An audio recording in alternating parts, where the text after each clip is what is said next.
भाइयों और बहनों, मैं एक फिल्मी गीत सुनाना चाहती हूँ जिस फिल्म का नाम है आपकी कसम। जिंदगी के सफर में गुजर जाते हैं जो मुकाम, वो फिर नहीं आते, वो फिर नहीं आते। फूल खिलते हैं मगर पतझड़ में जो फूल मुरझा जाते हैं, वो हजारों के खिलने से मिलते नहीं। फूल खिलते हैं मगर पतझड़ में जो फूल मुरझा जाते हैं, वो बहारों के आने से खिलते नहीं। कुछ लोग जो एक रोज बिछड़ जाते हैं, कुछ लोग जो एक रोज बिछड़ जाते हैं, वो हजारों के आने से मिलते नहीं। उम्र भर चाहे कोई पुकारा करे उनका नाम, वो फिर नहीं आते, वो फिर नहीं आते।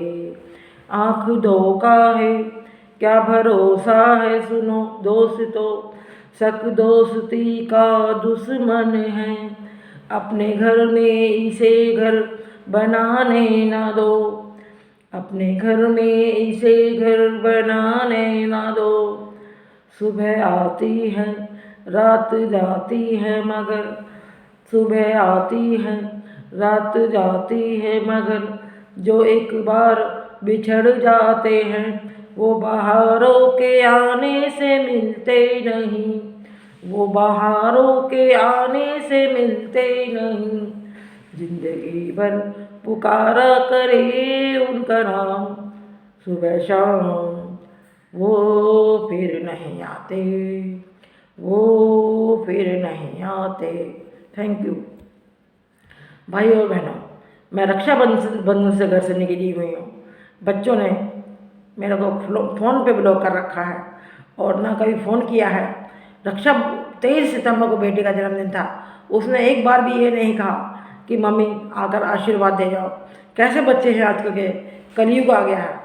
भाई और बहनों, मैं गुरुद्वारे में शरण ली हुई है और बाबा जी कहते हैं जब तक मैं आपको परख ना लूँ, आपको शरण कमरा नहीं लूँगा। और आप लोग से मैंने कहा था मेरी मदद कीजिए प्लीज़। तो काली पट्टी पे मेरे कार्ड में मैं पता लिखा, उस खाता नंबर लिखा हुआ है। आप 10-10 रुपये का भी सहयोग करेंगे तो मेरी मदद हो जाएगी।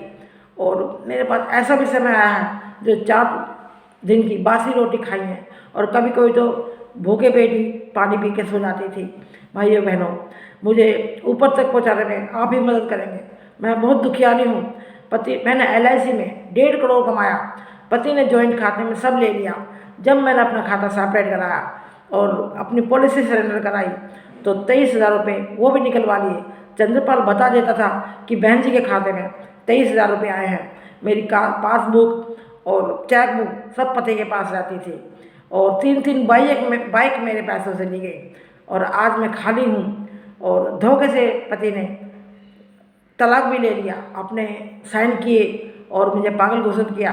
मैं 8 साल डिप्रेशन में रही और डिप्रेशन में पति ने विकास सैनी डॉक्टर की दवाई खिलाई और नशे की दवाई खिलाई और मेरे को बिना लिए डॉक्टर दवाई कैसे दे सकता है, ये एक बड़ी अजब विडम्बना है। तो ये सब पति की पहली प्लानिंग थी। और शादी के 1 साल बाद 1990 में तो पति ने नॉमिनी में ये लिखा हुआ था, जो सेंट्रल स्कूल में टीचिंग करते थे, शुरुआत की थी कि इसके पागल हो जाने पर मेरी सारी संपत्ति जतनपाल सिंह मेरे भाई को जाए। मतलब मुझे शुरू से ही पागल करने की कोशिश थी। उनके दिमाग में बहुत ही खतरनाक आदमी है। मैं तो बस उसके साथ 35 साल कैसे काटे मुझे ही पता है। मारते मारते लठिया टूट जाती थी।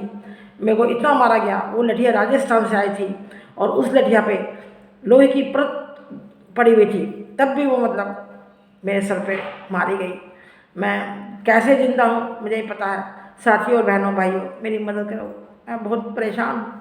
और 10 जगह मैंने कंप्लेंट कराई, कहीं भी कोई सुनवाई नहीं हुई, सब पैसों से दबा दी गई।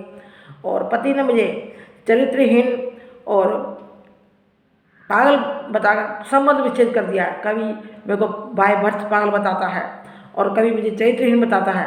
कहाँ तक बताएगा, बताए, ऊपर वाला भी देखता है। धन्यवाद सर भाइयों, मेरी मदद करो। मैं अपने उपन्यास की फिल्म बनाना चाहती हूँ और इस आदमी ने 18 औरतों से भोग किया है और मैंने सब लिखा हुआ है।